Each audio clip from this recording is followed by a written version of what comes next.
بسم اللہ الرحمن الرحیم۔ شروع اللہ کے نام سے جو بڑا مہربان نہایت رحم والا ہے۔ السلام علیکم ورحمۃ اللہ وبرکاتہ۔ الحمدللہ نحمدہ ونستعینہ ونستغفرہ ونؤمن به ونتوکل علیہ ونعوذ باللہ من شرور انفسنا ومن سیئات اعمالنا، من یہدہ اللہ فلا مضل له ومن یضلل فلا ہادی له، ونشهد ان لا الہ الا اللہ وحدہ لا شریک له، ونشهد ان محمدا عبدہ ورسولہ، اما بعد فإن خير الحديث كتاب الله وخير الهدي هدي محمد صلى الله عليه وسلم، وشر الأمور محدثاتها وكل محدثة بدعة وكل بدعة ضلالة وكل ضلالة في النار۔ أعوذ بالله السميع العليم من الشيطان الرجيم، بسم الله الرحمن الرحيم۔ يا أيها الناس اتقوا ربكم إن زلزلة الساعة شيء عظيم، يوم ترونها تذهل كل مرضعة عما أرضعت وتضع كل ذات حمل حملها وترى الناس سكارى وما هم بسكارى ولكن عذاب الله شدید۔ لوگوں اپنے پالنہار سے، اپنے پروردگار سے، اپنے مربی سے، اپنے آقا سے، اپنے روزی رساں سے، اپنی پرورش کرنے والے سے، اپنی دیکھ بھال کرنے والے سے، اپنے نگہبان اور نگران سے ڈرتے رہا کرو۔ سنو اور یاد رکھو، قیامت کا زلزلہ بڑی عجیب چیز ہے، وہ ہر ایک پر بھاری پڑنے والا ہے۔ زمین قدموں تلک سے سرکتی چلی جائے گی، کسی چیز کا نظام باقی نہیں رہے گا۔ ہول دہشت، وحشت اور آپا دھاپی کا یہ عالم ہوگا کہ دودھ پلانے والی ماں اپنے دودھ پیتے کلیجے کے ٹکڑے کو بھول جائے گی۔ آہ دشت و وحشت، خوف و ڈر کے مارے حاملہ کا حمل ساقط ہو جائے گا۔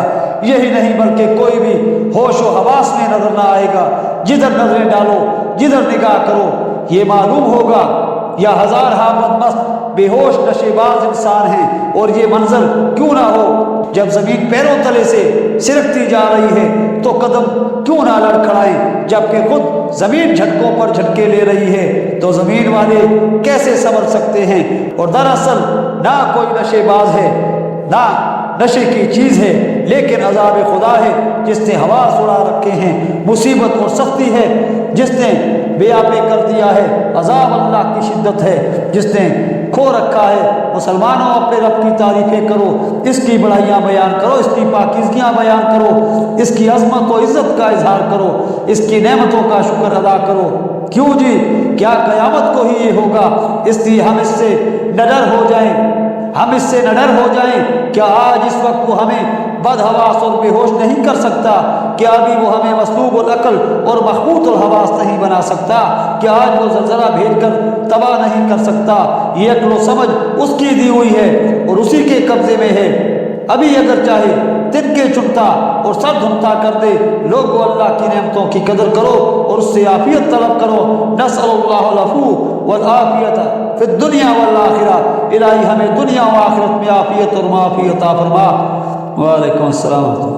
الہی ہمیں دنیا و آخرت میں عافیت اور معافیت عطا فرما، آمین یا رب العالمین۔ ممبر پر چڑھ کر اللہ کے رسول صلی اللہ علیہ وسلم نے خطبہ دیا جس میں فرمایا کہ میرا یہ بیٹا یعنی نواسا حضرت حسن رضی اللہ تعالیٰ عنہ سید ہے، اس کے ہاتھ پر مسلمانوں کی دو جماعتوں میں اللہ تعالیٰ صلح کرا دے گا۔ رواہ البخاری۔ یہی ہوا، ایک طرف سے حضرت امیر معاویہ رضی اللہ تعالیٰ عنہ کے ساتھ ہزاروں آدمی شمشیر بکف میدان میں نکل آئے، دوسری جانب سے حضرت امام حسن رضی اللہ تعالیٰ عنہ کے ساتھ بھی سینکڑوں بہادر سر بکف میدان میں آ گئے۔ اس وقت نواسہ رسول صلی اللہ علیہ وآلہ وسلم نے امت مرحومہ پر رحم کھا کر تاج و تخت کو ٹھوکر مار کر حضرت امیر معاویہ رضی اللہ تعالیٰ سے صلح کر لی اور دہکتی آگ بالکل بجھ گئی۔ الحمدللہ اس سے یہ بھی معلوم ہوا کہ دونوں جانب کے لوگ مسلمان تھے۔ ہم صحابہ کا مجمع جمع تھا، حضور علیہ السلام بھی تشریف فرما تھے کہ آپ پر سورہ جمعہ اتری، آپ نے اس کی تلاوت شروع کی جب آیت وآخرین منہم لما یلحقوا بہم تک پہنچے، جس کے معنی یہ ہیں کہ اور دوسروں کے لیے بھی جو اب تک ان میں شامل نہیں ہوئے۔ تو کسی نے دریافت کیا کہ یا رسول اللہ صلی اللہ علیہ وسلم، یہ کون لوگ ہیں جو اب ہم میں شامل نہیں ہوئے؟ آپ نے لفظوں میں تو کچھ نہیں فرمایا، لیکن مجمع میں سے حضرت سلمان رضی اللہ تعالیٰ عنہ کے سر پر ہاتھ رکھ کر بتلایا، اس کی قسم جس کے ہاتھ میں میری جان ہے، اگر ایمان ثریا ستارے پر ہوتا تو ان میں کے لوگ اسے لے آتے۔ حضرت ابو ہریرہ رضی اللہ تعالیٰ عنہ بیان کرتے ہیں کہ ہم لوگوں کا مجمع دربار رسالت مآب صلی اللہ علیہ وسلم میں جمع تھا، جو ایک قسمی شخص آیا اور کہا یا رسول اللہ صلی اللہ علیہ وسلم قبیلہ حمیر پر لعنت کیجئے۔ آپ نے اس سے منہ پھیر لیا، لیکن وہ دوسری جانب سے پھر سامنے آیا اور یہی درخواست پیش کی، آپ نے پھر منہ موڑ لیا۔ وہ پھر اسی طرف سے آ کر اپنی درخواست دہرانے لگا، آپ نے پھر اور جانب رخ کر لیا اور اسی طرف سے آ گیا، پھر یہی کہنے لگا، آپ نے پھر اس سے منہ پھیر کر فرمایا رحم اللہ حمیرا افواہہم سلاما وایدیہم طعاما وہم اہل امن و ایمان، رواہ ترمذی۔ یعنی قبیلہ حمیر پر اللہ کا رحم ہو، ان کی زبانوں پر سلام ہے، ان کے ہاتھوں میں طعام ہے، یعنی زبان و ہاتھ کی سخی، اور بے آزار ہیں، وہ امن اور ایمان والے ہیں۔ رسول اللہ صلی اللہ علیہ وسلم تشریف فرما ہے، صحابہ اکرام رضی اللہ تعالیٰ اجمعین کا مجمع جمع بیٹھا ہے، جو ایک دم انہیں مخاطب کر کے رسول اللہ صلی اللہ علیہ وسلم نے فرمایا اللہ ادلکم علی ما یکفر اللہ بہ الذنوب والخطایا، میں تمہیں بتلاؤں کہ کیا نیکیاں ہیں جن کی وجہ سے اللہ تعالیٰ خطائیں اور گناہ معاف فرما دیتا ہے۔ ہم سب نے کہا ہاں یا رسول اللہ صلی اللہ علیہ وسلم، ایسا افضل عمل ضرور ارشاد ہو۔ آپ نے فرمایا اسباغ الوضوء علی المکارہ وانتظار الصلوات بعد الصلوات وکسر الخطا الی المساجد فذالکم رباط، رواہ امام ابن جریر۔ یعنی بوقت ناپسندیدگی کامل وضو کرنا، مثلاً جاڑے کا اور پانی سرد ہے، مثلاً جاڑے کا موسم ہے، پانی سرد ہے، دروازے سے پیادل چل کر مسجد میں حاضر ہونا، ایک نماز کے بعد دوسری نماز کے لیے انتظار کرنا، یہی راہ خدا کی تیاری ہے، یہی راہ خدا کی نیکی اور جاری جہاد ہے۔ مسلمان بھائیوں، کلیجہ تھام لو اپنے اسلام کو، اپنے اسلام کے اسلام سے، اپنے اسلام کو اپنے اسلام کے اسلام سے مقابلہ کر کے دیکھو۔ جنگ احد میں مسلمانوں کا بوجہ ایک نافرمانی رسول صلی اللہ علیہ وسلم کے جو ایک مغالطہ کی وجہ سے ہو گئی، شکست پہنچی ہے۔ ان میں 70 مردان کار میدان میں ہی رہ گئے رضی اللہ عنہ، باقی زخم خوردہ، کرب و بلا، بے چینی اور درد میں مبتلا ہیں۔ ادھر ابو سفیان کو خیال بنتا ہے کہ میں نے ادھورا کام کیوں چھوڑ دیا، شکست تو ہو چکی تھی، سب کا خاتمہ کیوں نہ کر دیا۔ ادھر رسول اللہ صلی اللہ علیہ وسلم ضروری جانتے ہیں کہ اس کا پیچھا کیا جائے، ورنہ ممکن ہے لوٹ کر مدینہ پر ٹوٹ پڑے۔ بچے کچے زخم خوردہ صحابہ کو جمع کر کے خطبہ دیتے ہیں، ان کے حوصلے بڑھاتے ہیں، یہاں تک کہ فرماتے ہیں والذی نفس بیدہ لاخرجن الیہم وادی۔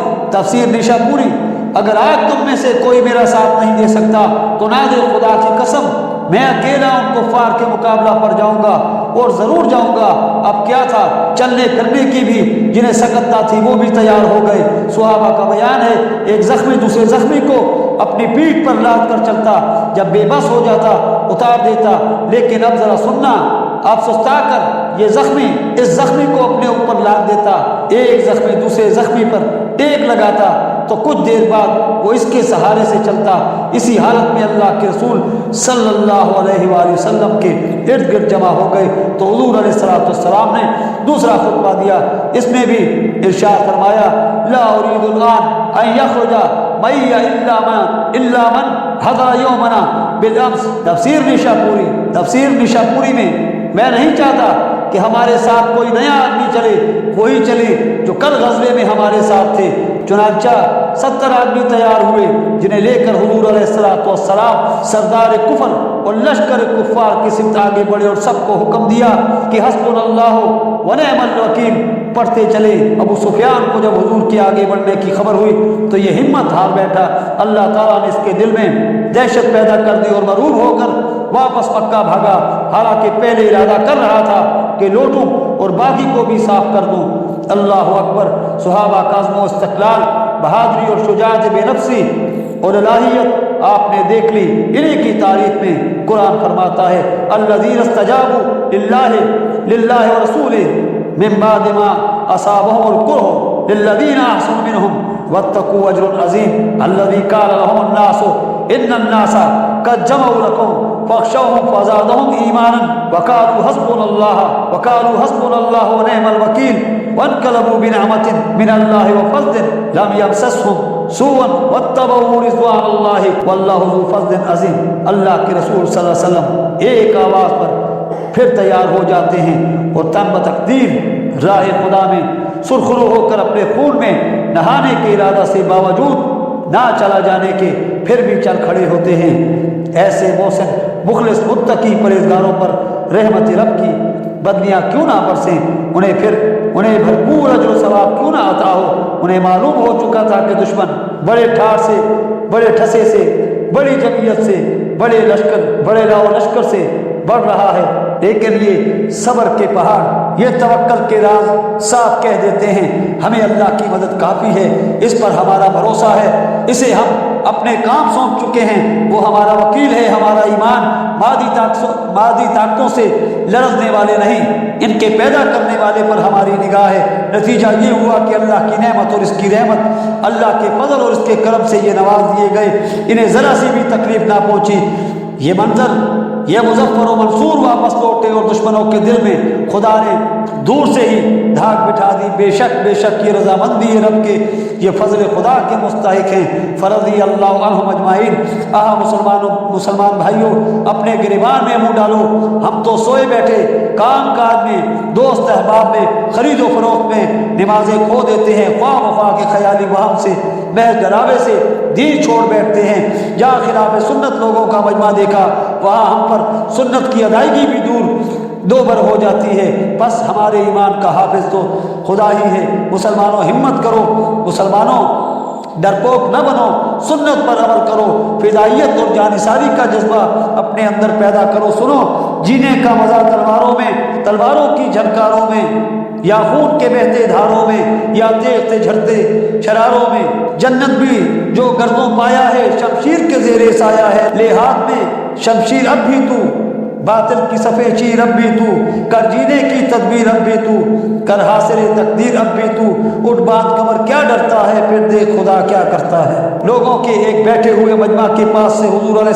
السلام گزرے تو کھڑے ہو کر آپ نے انہیں یہ بات سنایا، فرمایا میں تمہیں تمہارے بھلے بروں کو بتلا دوں۔ لوگ خاموش رہے۔ آپ نے پھر پوچھا تیسری مرتبہ ایک صاحب نے کہا ہاں حضور، ہمیں ہمارے بھلے بروں کی خبر دیجئے۔ آپ نے فرمایا سنو، تجھ کو بتاؤں میں کہ تقدیر امم کیا ہے۔ شمشیر و سلام اول، طاؤس و رباب آخر۔ علامہ اقبال۔ تم میں سب سے بھلا وہ ہے جس سے ہر ایک کو بھلائی کی امید ہو اور کسی کو برائی کا کھٹکا نہ ہو، اور تم میں سب سے بد وہ ہے جس سے کسی کو بھلائی کی امید نہ ہو، ہاں برائی اور بدی کا کھٹکا لگا رہتا ہو۔ رواہ ترمذی۔ حضور علیہ السلام نے ہم سے صحابہ اکرام رضی اللہ تعالیٰ عنہم کو مخاطب فرما کر ایک مرتبہ فرمایا میں تمہارے نیک اور بد سرداروں اور اماموں کو تمہیں بتا دوں۔ سنو، تمہارے نیک سردار امام تو وہ ہیں جن سے تم محبت رکھو اور وہ تم سے محبت رکھیں، تم ان کے لیے دعائیں کرو اور وہ تمہارے لیے دعائیں کریں، اور تمہارے بدتر سردار امام وہ جن سے تم بغض رکھو اور وہ تم سے دشمنی کریں، تم ان پر لعنت بھیجو اور وہ تم کو ملعون کہیں۔ ممبر پر کھڑے ہو کر مشرق کی طرف اشارہ کر کے جہاں سے سورج نکلتا ہے یا جہاں سے شیطان کا سنگ ظاہر ہوگا، فرمایا فتنوں کی زمین یہی ہے۔ اس سے مراد فتنوں کی زمین یہی ہے، اس سے مراد عراق ہے۔ چنانچہ ترغیب و ترہیب میں لفظ موجود ہے، یہ نجد عراق ہے، نجد یمن سے اسے واسطہ نہیں۔ سعودی قبائل اور امام محمد بن عبد الوہاب رحمہ اللہ سب نجد یمن کے تھے۔ جو لوگ اس سے اور اس جیسی روایتوں سے نجد یمن مراد لے کر گزشتہ و موجودہ نجدی محدثین کو اس کا موروث مصدق ٹھہراتے ہیں، وہ سخت غلطی پر ہیں۔ رواہ ترمذی۔ رسول اللہ صلی اللہ علیہ وسلم فرماتے ہیں وہ بندہ بہت برا بندہ ہے جو اپنے تئیں دوسروں سے بہتر سمجھنے لگے اور اکڑ خو غرور و تکبر کرنے لگے، اور سب سے زیادہ متکبر اور سب سے اونچے اور بلند خدا کو بھول جائے۔ وہ بندہ بہت ہی برا بندہ ہے جو سرکشی اور ظلم و زیادتی کرے اور بلند و بالا اونچے خدا کو جو سب کو نیچا کرنے والا اور سب پر غلبہ رکھنے والا ہے بھول جائے۔